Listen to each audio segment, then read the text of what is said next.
So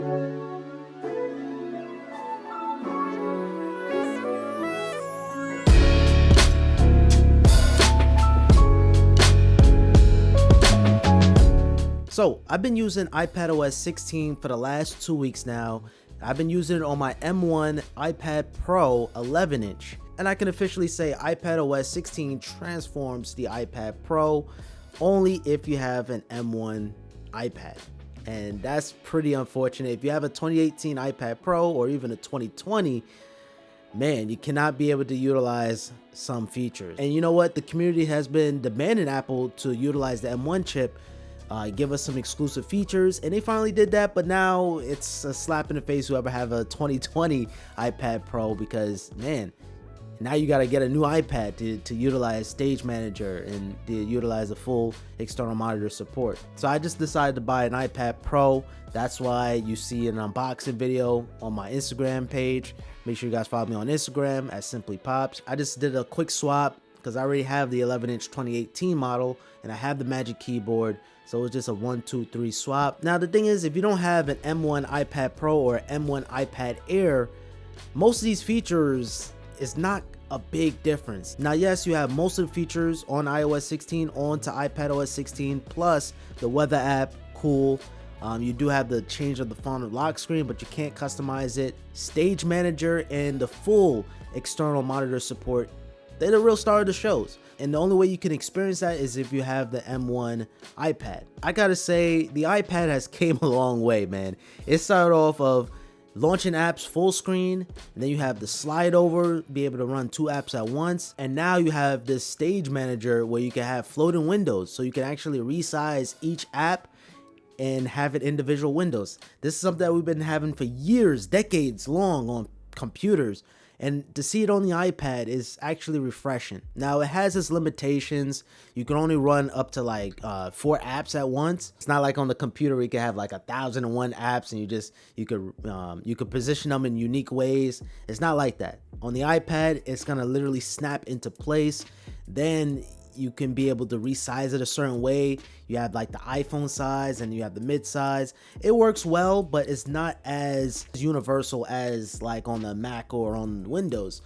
But nonetheless, it still works really well. So I could edit a photo on a floating window here, and I could have Safari on another window here, then another Safari on the other side, and then I could have my notes or Twitter, and I could be able to interact with all of them. Now, very quickly, the space is going to be very cramped. It's going to be jam-packed. And then not to mention, if you have the actual shelf on the left, which by the way, you can have an auto hide where if you hover over your mouse or your cursor, you could be able to access it if you hover over to the left. And then you have your dock. You can auto hide the dock. That's what I do on my Mac. And the fact that you have it on the iPadOS, that's pretty cool. So you have more screen real estate, but this is one of the bottlenecks of having an 11-inch device. But according to Luke Miani, he have the 12.9-inch iPad Pro. It could still very easily be cramped. But nonetheless, this is still an excellent step in the direction. And that's another feature found on the iPads. You could be able to set the display so you can have more space. I like this a lot. So you have more room to work with. And this is one of the reasons why I want to get a 12.9-inch. And unfortunately, I might have to. Shout out to Pataka. Came out with a plethora of products. You have the multi-tool for the AirTag. Then you have another AirTag accessory where you can plug in your lightning cable to your iPhone. And then they have a case where it's only for the 12.9-inch for now. The 11-inch is coming soon, where you could be able to store your belongings, and it's attached right on the back of the Magic Keyboard. Pataka is always taking it a step further. I cannot wait to unbox that. That is coming very soon. Now, external monitor support always been one of the most demanding things on the iPad. Prior to this, we had black bars on the side and it mirrors whatever's on the iPad display. But with iPadOS 16, completely changed that into something that's so much better. The apps take advantage of the full display, and then you could be able to have the apps on your iPad and then maybe cast some apps onto the studio display or the external monitor.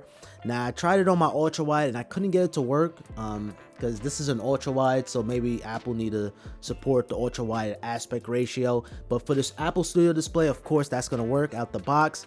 Now, when using Stage Manager, you got to pick up a Magic Keyboard, because if you use the on-screen keyboard, you're taking half the portion of that display for having the keyboard. So having the Magic Keyboard, it's gonna save on the space there. And also, in order to get the external display to work, you need to connect it to the Magic Keyboard. So the Magic Keyboard transformed the iPad into a Mac, essentially. Now, yes, it's not Mac OS, but it makes it feel familiar. Not the same, but familiar. Apple, give us Final Cut Pro.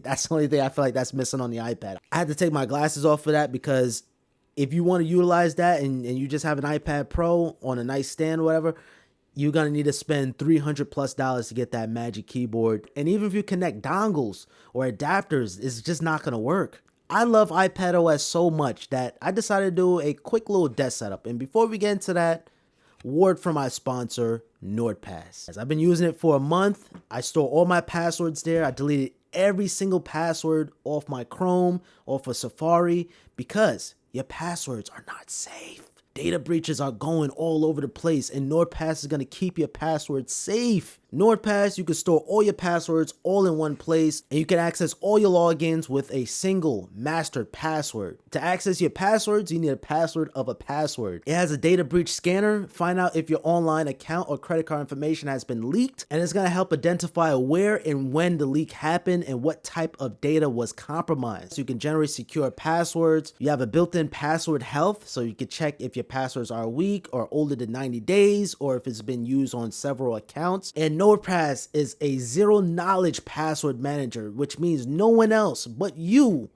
can see your passwords. Everything is encrypted. Make sure your passwords are secure, and Nordpass is just going to make life so much easier. You can get an additional 1 month free. If you use the link in the description, try it out. I'm very curious to see how much Nordpass is going to change your life, because it's better to be safe than sorry, guys. iPadOS 16 is so revolutionary that you can start doing desk setups now. And that's exactly what I decided to do. I'm actually working on a room tour video, so I don't want to give too much products on this one, but here's a quick desk setup of the iPad.